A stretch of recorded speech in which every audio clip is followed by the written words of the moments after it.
Greetings, everyone. Thank you so much for the support on the last video.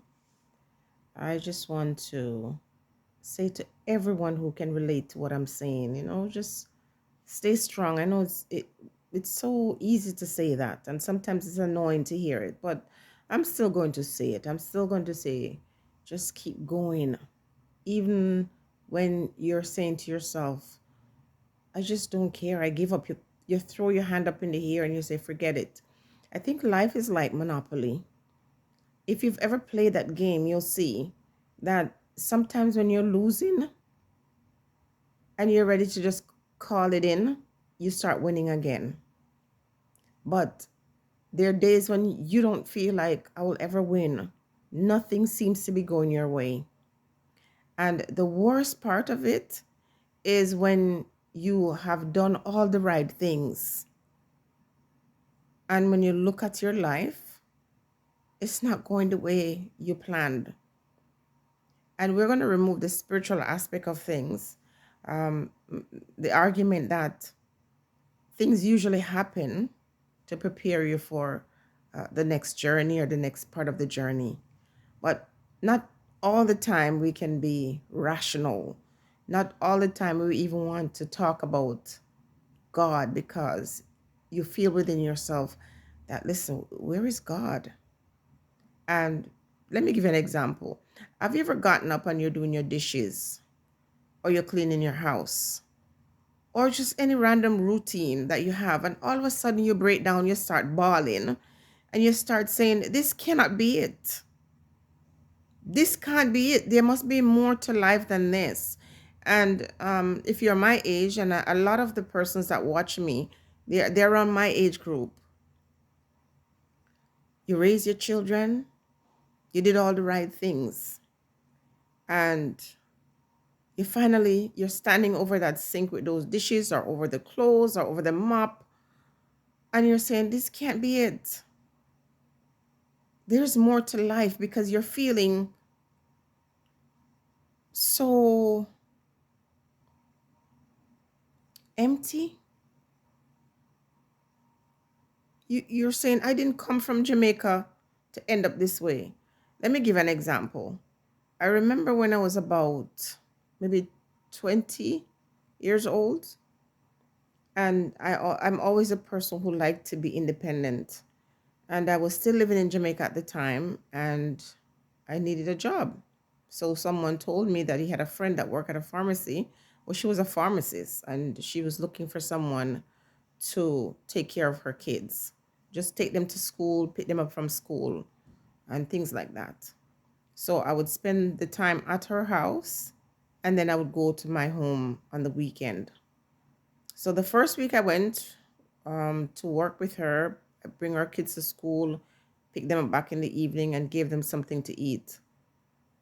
After the first week, the lady decided she got rid of her helper, the one that washes her clothes and things like that. And she started giving me her clothes to wash. And I'm going to be honest with you, that is not one of my greatest strengths. My aunt used to always say I have 10 big fingers, so I was not very good at it. And so when she gave me the clothes to wash, or undies and everything, and if you're from Jamaica, you know that they have their I don't know, washroom. It's at the back of the house. Usually it's this concrete structure that's attached to the back of the house, and there's a pipe on it. And I remember standing out there, and I was in the boiling sun, and I dropped this stuff in that concrete thing to wash. And I picked up that lady's underwear, and I just started bawling. I'm like, this what my life is going to be? Washing other people's drawers. It broke my heart. It broke my heart, people. I was so hurt. I was so upset. And I remember calling out to God and say, is this what you want for me? Is this a life you have planned for me? Fast forward years later, I went to school and I spent 5 years studying. And my first day on this job, I told you guys about this before, when someone came in my department and told me to come and wash their dishes. And I remember asking, I went in the bathroom and I was crying. And I remember saying, is this it? And for many years, it just seemed like this kind of energy was following me. following me everywhere I go, regardless of my achievements. And for example, when I put my efforts to work, I write my book and publish it. And the people that I published the book with would call me to ask me to spend more money to market it or to promote it in some way. And I was not making anything. And I was saying again, what is this? Like, am I meant to struggle and suffer and watch other people prosper? And I don't mind other people prospering, but prospering on my work. And so that would follow me for years. The only time I escaped that was when I would go home to Jamaica. When I go to Jamaica, it's almost like a spell is broken and I'm walking into my path, walking into my destiny. And I would return. And every time I would return, I would just notice certain patterns.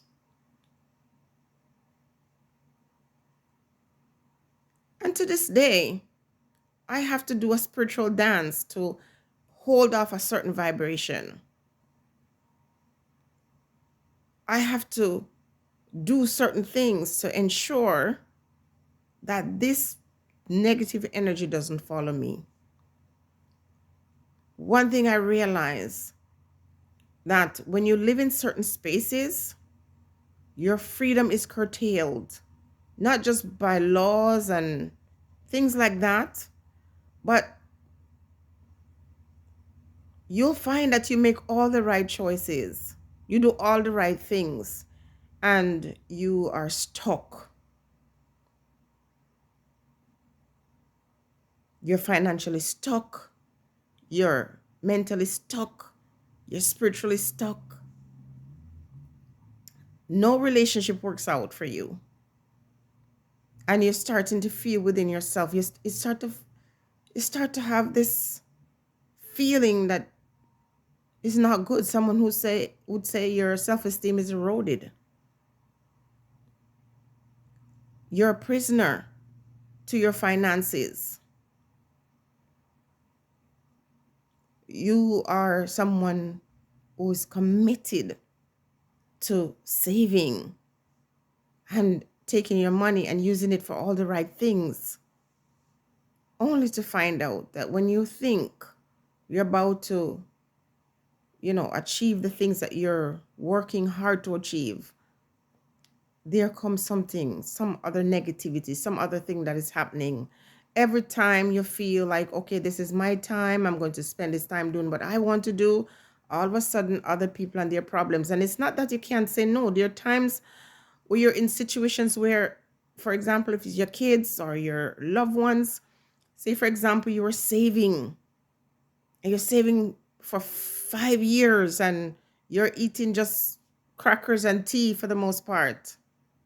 You don't take yourself out, you don't have a vacation, you don't buy yourself clothes because you really have this long-term goal to do, either go back to school, save enough money to purchase your home, whatever it is. Somebody else's problem becomes yours. Your loved one passes away, your parents, and it's everybody's looking to you to bury those parents. Or it doesn't matter. You just pretty much get up and say to yourself, when is it going to be my time?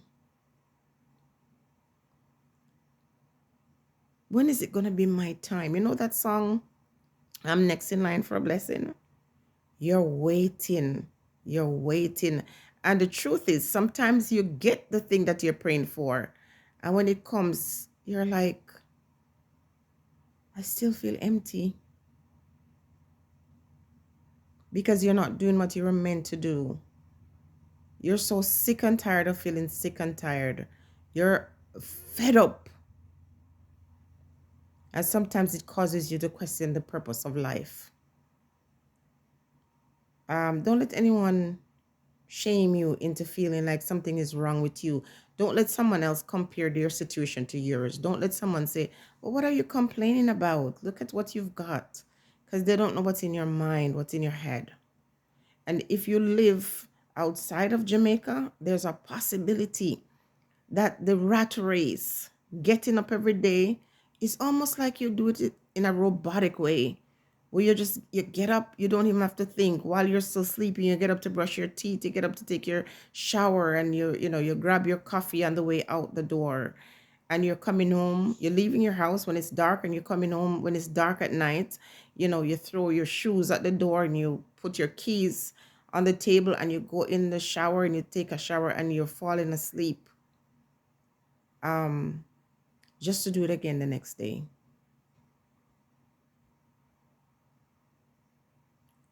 And you question, why did I even waste my time with this one or that one? Why did I spend all my time working hard to achieve this or that? And I still feel lonely. I still feel unfulfilled. I still feel unhappy. Some of you are in relationships and your partner does not support you, is not available for you in any way, but you're there for them. And listen, when I have these conversations, people sometimes think, oh, Jenny must be talking about herself. No, I have a very supportive husband. But it doesn't change the fact that, as supportive as he is, there are times when I have to come face to face with myself, look in the mirror, and say to myself, I'm still not doing what I want to do with my life. I'm still feeling an emptiness. I'm still feeling a void because no one can fill that for you. I'm still feeling unfulfilled. It's not a nice feeling. And you could come across as ungrateful to somebody who's supportive to you, because they might not understand that as a human being, we have our own needs, and these needs need to be fulfilled, and we can't always look for other persons to fulfill it for us. And when we are busy with the rat race, as I've shared with you guys before, traveling 4 hours a day to go to work, and when you go to work, you're dealing with all kinds of demons on your job, and you have to suck it up. Do you ever get tired of just sucking it up and just playing nice and making everybody comfortable? There are days when you just want to tell the wind the story. Have you ever done that? I remember going to work. My partner was in Jamaica, and he's waiting for me.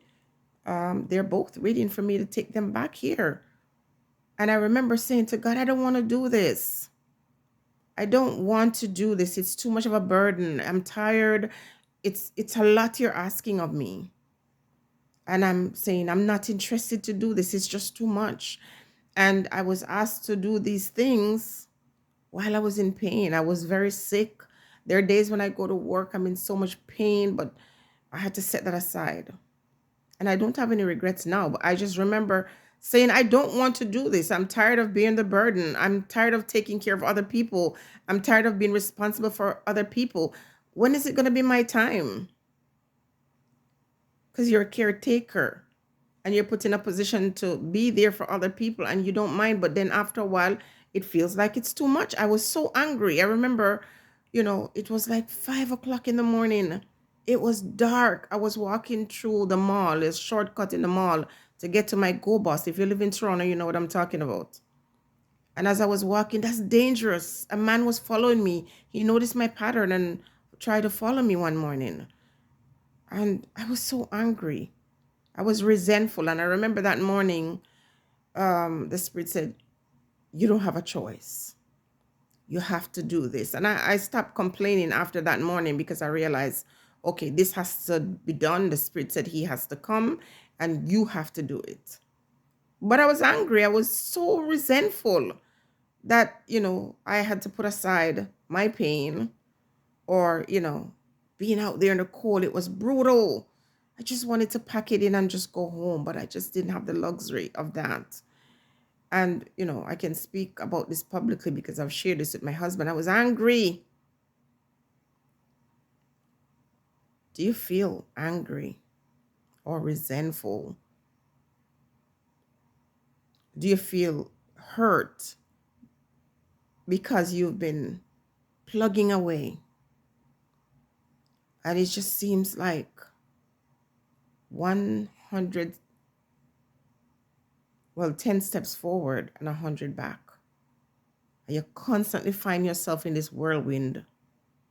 All your great plans and your dreams for your life, it just seems like it's not going to happen, but it's going to happen.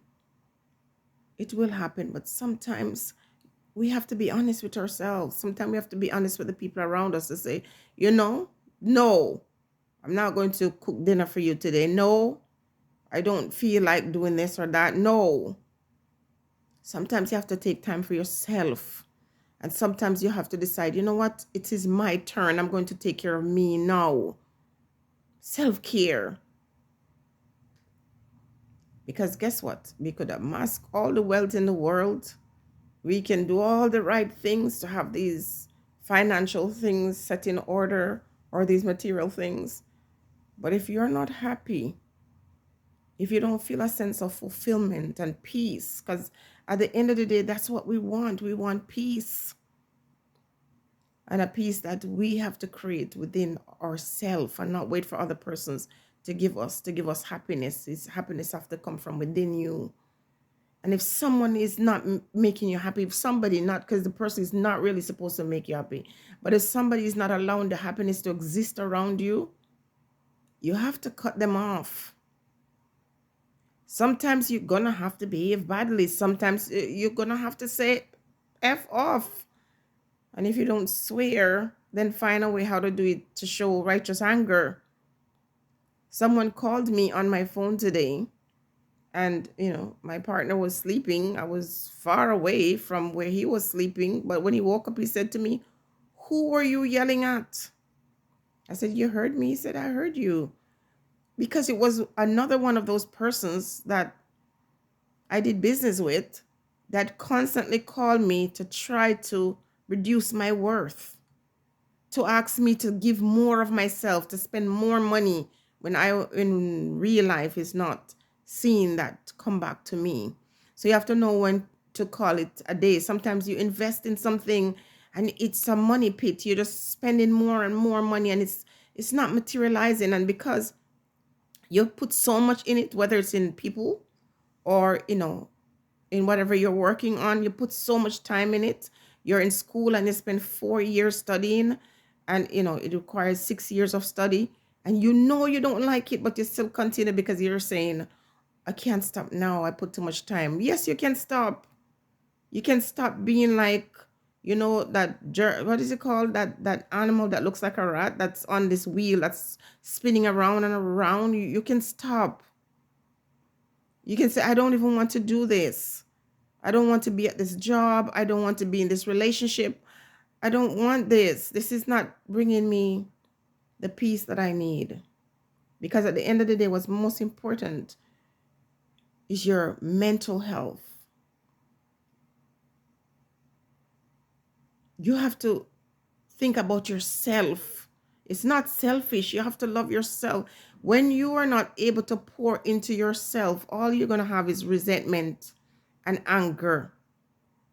And we know that we are still in slavery, not just mentally and financially and spiritually too. You're in bondage because a lot of us hold these religious thoughts that only stand in our way. There are things you want to do, and because they tell you if you do this thing you're going to hell, you allow yourself to be abused. You allow yourself to not achieve the things because of these people with their moral compass trying to tell you how you're supposed to live your own life, who you're supposed to be. I did that for years and so wounded and so hurt because of it.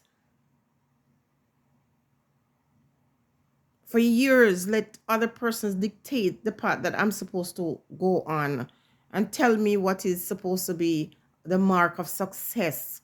And so I was running on a treadmill, running towards these things that are supposed to guarantee me success, and they didn't.